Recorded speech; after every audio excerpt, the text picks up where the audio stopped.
Hey, and welcome to another video. With the US election finally being over, we can already see the shockwave happening across the world.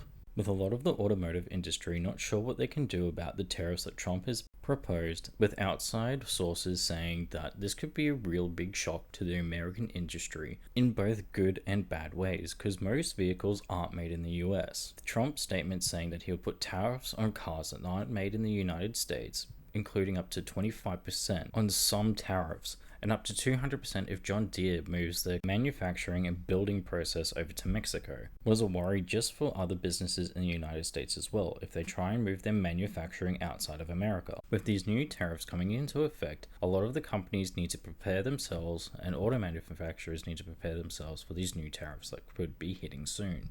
I don't know how it's going to affect American citizens because I'm an Australian, so it's a completely different ballgame from here. But being from a country that has a high amount of taxes on brand new vehicles that are imported to Australia, I can say that this is probably going to make cars in America cost a little bit more than they are or have been in the last couple of years. These new changes have already hit Nissan pretty hard. They've had to lay off 9,000 workers. But Nissan was already in trouble before these impacted laws or tariffs were going to be put into effect anyway, so I don't feel like it's changed too much in the narrative of Nissan is actually underperforming. With these new tariffs, I do see there's going to be a price change in most of the vehicles that the Americans consume, but it also means that they can move manufacturing back to the USA.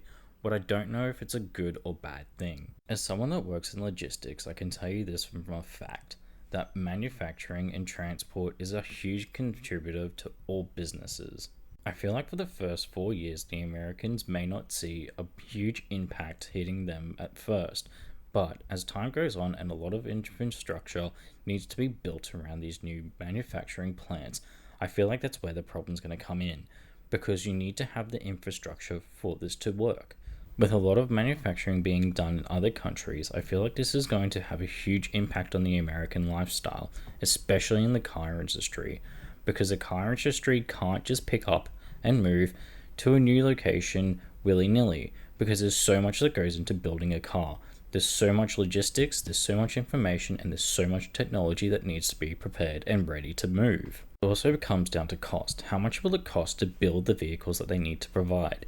How many people do they need to employ to make these vehicles?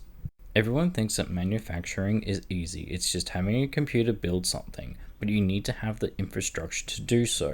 You need to have the people that are willing to do the work to actually show up at the day and do the job correctly and right. And that's where the things are going to get scary, because it's not just going to be manufacturing cars, it's going to be clothes, it's going to be food, it's going to be other imports and exports that people don't actually understand that impact their lives so much. From living in a country that has high import taxes and a lot of taxes on the foods that we eat, I can understand that America is in a different situation, but when you consume a lot of different things that are from overseas, you're going to have a huge impact in your day-to-day life. And well, the automotive industry is already being hit.